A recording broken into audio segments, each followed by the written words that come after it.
All right, welcome back to Live from Drew's Kitchen. Hope you're all doing all right. Summer is off and rolling here. We are mid-June. Can you believe it? Where is June going? Sarah, it's flying by. How are you? Sarah Conway, my wife, in the house. Hello. Hello. Everyone's doing all right. Where's my coffee? I walked away with my coffee. Well, you got a coffee, Mike. What do you got? Oh, it's ice or ice Yeah, something. it needs to be stirred. Hair's a little wild today, don't you think? Bride Tribe. Bride Tribe. There it is. Bachelor party. Yeah. Very good. Well, we had a nice day the other day. We went over to we're walking by Manchester by the sea, and we checked out the peaceful, what do they call that event? It was a peaceful, not protest really, but peaceful gathering, I think they called it. Yeah, something like that, in memory of George Floyd and Black Lives Matter. And it was a very nice thing. They had like a lot of these gatherings are doing is they have a knee and a moment of silence for 8 minutes and 46 seconds, which is, of course, the time that we all know now that the officer was on George Floyd's neck. So, but it's kind of middle of the day. It was a beautiful sunny day in Manchester by the sea, and to see all those people come out in that kind of community was very interesting. And we actually are going to talk to one of the organizers of that today. So I'm excited about that. Mm-hmm. I know you had some questions too. You're just going to do the intro here with us, but we thought it was interesting, not community doing it. You had some interesting questions. I think because it is Manchester by the Sea, for those of you who don't know, it's a very, it has to be, I don't know what the percentages are, but it's a mostly white community. And it was a big turnout and it was good. I think it's important for communities like that who it's very easy to say, oh, that's not my issue, because there's not a lot of diversity in that kind of community. It's not. Those are communities that need to be speaking out more too. So we keep talking about that too. I don't think everybody realizes that it's not just these big cities like Boston and doing it. All these communities. I think I mentioned on the show, we're from Danvers, from our community did it one of these nights. So it's interesting. It's happening all across the country, and certainly a big change in the air out there. So I'm looking forward to conversations today here. We're going to talk a little bit about that protest. I'm curious how those things start. I don't really know. You found it, actually. You took us there, I know. We actually brought the dogs, too. We went for a long walk, and that's a beautiful community, Manchester by the Sea. But I'm curious how those events start, you know? I don't know. They do have, if you look online, there's like lists of all of the protests and stuff in the area. Yeah. So we've just been trying to pick like a couple to go to, and we've done the ones did Boston, and that was a very different environment and feel than this one. But it's good to see that there are different communities doing these things. Yeah, this was smaller scale, but we're going to talk with Chloe Schwartz. I'll just introduce my guest now. She's one of the two main organizers of this thing. So she put it together, and I'm just kind of curious how it all comes about, and we'll talk a little bit about that event in Manchester by the Sea. Anything else going on you want to mention, or you're good? So. We've been getting into summer mode a little bit. Dogs outside all the time. I need to go check on them actually, because I could hear Henry barking. Concerned of the now silence. Yes, he sometimes gets out of the backyard. So. All right, go get the dog. We'll bring in Chloe Schwartz right now. All right, welcome back. So my two guests here today. Now we got Chloe Schwartz, who I just mentioned in our little intro, and Nicole D'Ambrosio is joining us as well, the two organizers of the Manchester event, the peaceful gathering I was mentioning a moment ago. Hello, you two. How are you? We're good. How are you? Doing excellent. So I had mentioned I went to your event, and it was a very nice day. How did this all come about? How did it all start? We've both been pretty educated on the Black Lives Matter movement for a while. And then as things started to pick up over the last few weeks, we were both feeling very frustrated that we weren't able to do anything legitimate to change it. So the idea for a peaceful gathering on Flag Day just kind of sparked when I saw it coming up on the calendar. It seemed very fitting to choose something peaceful for that day. So we kind of just winged it, set up a Facebook event. I emailed the town to see what the process was for getting approval, and it was nothing too intense. So we kind of just said we were going to do it and went with it. So that part was easy. All right, very good. And you got a nice little turnout there. Nicole, you must have been pleased with that. You never know with these things what's going to happen. So Yeah, I definitely didn't expect as many people to show up as they showed up. I was extremely pleased with that. I mean, it is a small town, so you never really know what you're going to get. But I think Chloe and I were really hoping to sort of have an event like this in an area that is predominantly white. You know, we're both white individuals, but I think it's important as advocates in the movement. You know, we're not looking to be the face of the movement, but we are looking to sort of show our support in our small community as well. So I was hoping to see it and, you know, a turnout like that. Yeah, we were going back and forth debating if anyone was going to show up or not. So yeah, well, there you go. They certainly did. You mentioned it predominantly white. I was just talking with my wife about that before you two came on. And it is interesting. I think there's still this misconception that like it's really just the big cities that are holding these events. We're from Danvers, and we had a similar one in our town. All these towns are really Danvers, again, predominantly white. And we were talking about how important it is for those communities to really be holding these events to this movement. Absolutely. And a lot of people can't get into the cities, especially now with the COVID pandemic going on as well. It's near impossible to get into the big city protests. And I went to one of the more local ones a few years back for the March for Our Lives. I went to the one in Beverly, and that was the first time I'd seen one in a smaller area. And I think that's kind of where the idea stemmed from. I was like, okay, this is very doable, and people will actually turn up for them. So. Yeah, I think how about the whole idea of, I mean, you must have been, as you said, you were surprised by the turnout. It is pretty cool to just throw these things together and just see that people want to get involved, though. That must be very rewarding to both of you. It was. We were sitting on the bench and trying to peek out and see if we could see anyone like carrying a sign or coming in a group. And as people started to trickle in, we were like, oh, this is kind of great. Yeah. We were definitely pleased too after the event. You know, we welcomed anybody to come up if they had any questions or comments. I think that was great as well. A lot of people sort of came up to us and asked us questions or gave us some advice, some organizations we could mention. So it was great just to have that kind of involvement. It is true. I've been saying on a lot of these shows recently that even people in my family that are, you know, I know are good people and everything, but are asking questions that they had never asked before. And that's probably a perfect example. What kind of questions did you get at the end of the event? Well, we mentioned a lot about resources we'd been compiling, and people were a little confused as to what that really meant. So we didn't want it to be limiting, and we wanted it to be accessible to a lot of different people. So it's everything from big national organizations you can donate to the smallest little organization that's in the town working on affordable housing, some movies to watch, some books to read, like a whole different genres and different stuff. So we just wanted people to see the variety of ways in which you can get involved.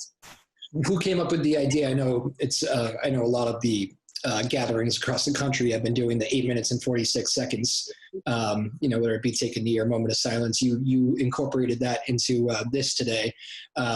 It's amazing how many people that were there walking out today, or walking out of your event, we're talking about how that is such a long time. When you really do that in silence, you realize how long of a time that is, which is really kind of a big point of that, isn't it? Yeah, I think that's exactly why we wanted to do it. Who came up with that idea to do that? Was it something you knew that was going to be a center point of this gathering? Yeah, this was, I would say, I'll give most of the credit to Chloe. I think she definitely was the backbone of all of the ideas we had. So I'm really grateful that she put most of this together. I kind of just was like here to help. But I think, yeah, so I think like we did want to base it around that just because there are a lot of protests going on, which are, you know, also great, but we kind of wanted this to be like a peaceful moment of silence type thing. You know, obviously we said a few words, but the main focus was on that and sort of just paying respect for those that can't be with us here today. I know personally, like a couple of people who came who aren't very familiar with the protesting environment. So we wanted to make it like a good little intro to what protests can really be about. They can be peaceful, they can be emotional, they don't have to incite anger. You know, there's a whole range of ways in which to demonstrate. Yeah, and that tone was set for you guys right off the bat. So good job with that. It was a nice setting. You had for those of you who don't know, this park in Manchester is a big open field. I guess that's what a gazebo you spoke from. Is that what that is? Yeah. It must be kind of, I don't know how often you two do speeches in front of big crowds. It must be kind of a unique thing to speak about, this cultural change, this moment in time, to go out and stand in front of your community and speak about it. It has to be somewhat strange. It was a little daunting. We did debate team in high school. We were debate partners, so we're used to giving speeches, but not really in front of crowds, and definitely not about something as, sensitive as this issue. So we were definitely planning out back and forth, so neither one of us overlapped with our speeches, but we hit all the important points. And actually, at the end of the day, it was pointless in writing it all down because we kind of winged it while we were up there. That just means you had command of it, right? Again, we're joined here by Chloe Schwartz and Nicole D'Ambrosio, who put together the peaceful gathering in Manchester by the Sea over the weekend. One thing my wife noticed, I actually had to walk away with the dogs because that was my dog barking in the background, the hound dog, trying to ruin the moment of silence. But she was saying it was kind of, it caught her eye that she looked and there was an older gentleman, had maybe 80s or something, and did the whole kneel down during the moment of silence. And you could tell he was like kind of struggling with it, just, a little unstable and just 80 years old. And he made sure he did the whole thing, and you could tell he was dedicated, and it meant a lot to him. I don't know if you got to glance out at the crowd at all during that, but did you take a second to kind of look and take it all in? Yeah, I think I looked up about halfway through just to see what was going on, and a lot of people were looking down and taking it super seriously. So it was really inspirational to see that. Yeah. What were any of those questions that came at you afterwards? Were there anybody who's you could tell really this has been a game changer? This moment in time it really struck you that this is, people really are wanting to know more about this. And yeah, I would say so. We had one individual who came up to us. She said she'd only been here for a couple of years, but she came from another area. I think she said Chicago. So she said, she's from an area that is diverse. She said 50% of her neighbors were non-white individuals. So I think for her, I don't think necessarily this, moment of time is when she kind of realized it, obviously, but she did sort of say to us, before I moved here, I didn't really realize how white this area is and how much of a lack of diversity we have here. And I think what's going on here is amazing. And I'm so happy that things like this are finally happening in our community. And, she was one of the people that definitely gave us some good resources that we gave you some good resources too. Yeah. Oh, wow. That's cool. Yeah. So it's a mutual thing. Yeah, no, we were as much open to advice as we were trying to give it. Yeah. We've done a lot of research, but we know there's just endless things to learn. So having someone like that being like, this is an organization in town that we would love you guys to get involved with. And we're like, we never even heard of it. Great. We'll try and be there. Yeah. That's the thing too with small towns. It's hard to find organizations around here sometimes because it is sort of word of mouth or, you have to dig deep on the internet. So it is great when we hear firsthand from somebody, hey, you can get involved here, here, and here that we didn't know about. And that's something else that we can spread to our friends or, people around us as well. And also, I think it must be an advantage too, and kind of a cool thing to have. You two are both obviously younger. I bet there's a lot of younger kids who might have just been around there today and just kind of said, look at that, two people that are not that much older than me, and maybe just taking note. It's always more interesting, I think, for a younger kid when you see somebody that's maybe not that far ahead of you in life.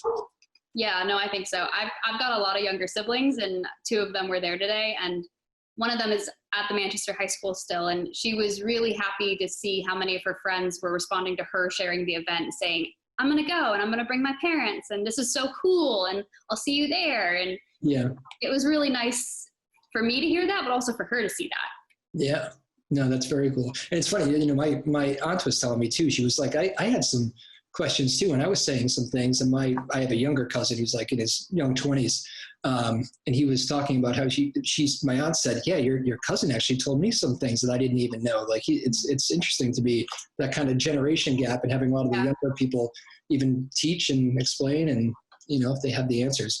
Yeah. Again, Chloe Schwartz joining us, and Nicole D'Ambrosio here, put on the peaceful gathering in Manchester, Manchester by the Sea. I guess you have to clarify that. Is that the official? I mean, do people from Manchester by the Sea say the whole title, Manchester by the Sea? We do now because of the movie that came out a few years ago. It used to be if you said you're from Manchester, Mass, no one knows what you're talking about. But now everyone knows about the movie, so they can associate it. But there have been times when, you've taken an airport taxi home and they're almost driving to New Hampshire. Really? Yeah. You're going to want to try to make sure that doesn't happen. Yeah. It is the official town name. A lot of us, you understand that it's quite lengthy, but. Were you there when that movie was being shot, by the way? Since you bring it up, I might as well ask. I was in college in Boston, so I wasn't actually here, but I heard a lot about it. I'm sure it was the talk of the town. That is not a very big town. No. Well, a lot of it wasn't even filmed in the town. A lot of it was filmed in Gloucester. Oh yes, I remember that. Yeah. Did they do it justice? What's the feeling from the actual people who live there?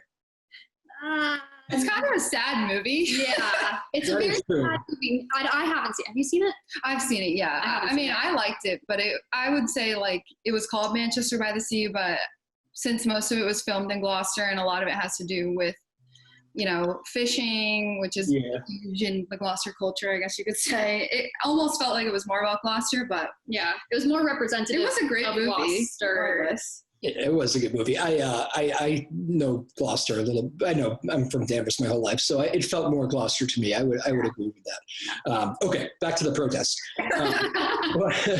What drives you in this direction? When did it start? When did you start asking the questions? What gets you to this place? Honestly, I would say it started with so there's a local Facebook page that we have here. And there was just a lot of talk on there, a lot of arguing. I think there's a big generational gap within that group. There's a lot of people who are still in high school. There's some people who graduated from the Manchester Essex Regional High School. There's some people who are town residents that have been here for 50 plus years. So there's definitely some disagreements on the page. And I think Chloe and I kind of found ourselves arguing with people on there, which isn't necessarily the most effective means of getting your point across. Mm-hmm. And I think that's kind of what started to fuel all of this, was saying okay, what can we do that's more effective and more peaceful than just fighting with people on a Facebook page? Yeah. You're telling me there's fighting on Facebook? I don't believe it. I would say too, we both have studied public health at college and grad school, and as well as criminal justice. So we've been aware of systemic racism and the racial disparities in these institutions for a while. We're still learning, and we're by no means experts, but I think we were a little more informed than a lot of people in the area. So it's been really wonderful to be able to communicate these things in a new way as more stuff happens that actually gets the point across to a lot of people. I know I've won over a few people with when you say save the rainforests, you don't say save all the forests. It's just that the rainforest needs a little help right now. Oh, another good analogy there. I hadn't heard that one. Yes, I know that the Black Lives Matter versus the All Lives Matter thing, I know gained a lot of, and people trying to explain why it is important to say Black Lives Matter. It's because they've been excluded. But I do wonder, so you put on this big event. They're no secret. I mean, you see some of these events across the country. Some of them have taken turns in bad directions. Was there any, I know it's the middle of the day, maybe that eases things a little bit, but was there any, did the police say anything of if we're going to come in, if this goes in this direction or anything like this, or any issues with them? Yeah, not really. I had a call with the chief of police who was nothing but helpful on Wednesday, saying he would have a few officers posted down there if things got out of hand. We didn't expect more than 100 or so people. Well, honestly, we didn't expect more than 50 people to show up. So we didn't anticipate anything really antagonistic happening. But he also gave a personal contact in case something really did happen. So they were prepared, but I don't think anyone was really expecting anything too much. I think because it was being marketed as a moment of silence, peaceful remembrance. It wasn't being marketed as something like big protest, marching and chanting and stuff like that. It seemed to me that there were a lot of people, and just even kind of just doing my walk around with the terribly behaved dogs who maybe you can hear in the backyard. They're still loud at this moment. Can't hear a thing. You can't hear anything? Okay, well, you'll probably hear it when you watch it back. But it seemed to me that it wasn't just Manchester by the Sea folks there either. It seemed like there are people who are trying to catch as many of these as they can just to take it all in and learn as much as they can. It seems, excuse me, happens every show, every single show. I forget to turn that off. But it seemed to me that there were some people from out of town too that were coming in and just trying to see, okay, what are these people from Manchester by the Sea putting on? I mean, I think we know a few people who are from out of town, but Yeah. not a lot of people we didn't even recognize. Mm-hmm. Yeah, say that again. Sorry, I missed that first part. What did you say? Oh, it was just a lot of people we didn't even recognize. Oh, so. good. Yeah. And you probably would, right? Because it's such a small community that you pretty much, do you feel like you know everybody? Well, at least I've seen everybody. Yeah. If you don't know their name, you've probably seen them around. Yeah. That's right. That is definitely. Probably told you to turn your music down at some point. Oh, there seems to be a bitter story there. Would you like to talk more? I just like to play loud music when I was in high school. I do too. I'm married now. My wife still yells at me about that. Turn the music down. All right. So anyways, great job with this event. Chloe Schwartz, Nicole D'Ambrosio, Manchester by the Sea residents. Born and raised there for both of you? So I'm actually from Gloucester, but I attended the Manchester public schools my whole life. So that was a loaded question about the movie. Yeah. Man. No, you're good. Don't worry. I consider myself 50-50 because I went to school here from kindergarten all the way to the end of high school. So Gotcha. Yeah, it's fitting. I moved here when I was 9 months old, so basically. We're going with yes on you. Yes. Well, I mean, if there's a real authority on the movie. If you say it feels more like Gloucester, it's more like Gloucester. We usually end the show with some rapid fire. I know we've talked a lot about some very serious topics today and all that. Would you like to do some quick answers, get to people to know you real quickly to end the show? Sure, why not? Favorite movie? Ooh, The Woman in Gold. Wow, that's a first. Not a very Not had that one yet. Very good. The Notebook. Okay, that is not a first. We've had that. Favorite musician? Queen. Oh.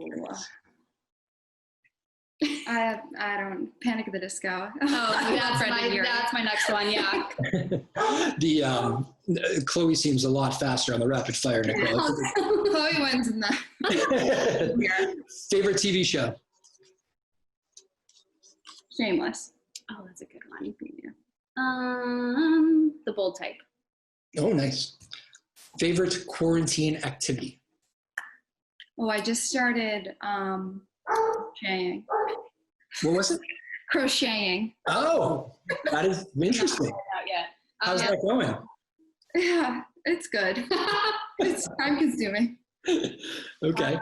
I've been doing a lot of paint by numbers. Okay. Yeah.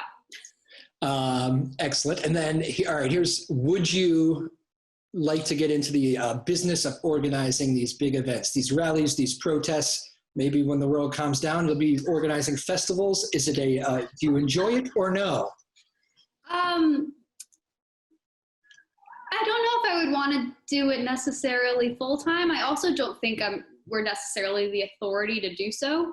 Yeah. But I think smaller scale things like this as time goes on to keep the momentum going is definitely an option. Yep. But I don't necessarily foresee us doing like large scale big protests. I was going to say, because the whole point of that question is because people don't realize how hard it actually is. You've made it seem easy, but even this, like, attend the Board of Selectmen meeting, have a call with the police chief, email the town admin to request permitting. It's a whole process that I never even thought about. I was like, I'll just make a Facebook page. There you go. And it worked out well. You had a great turnout and it was fun.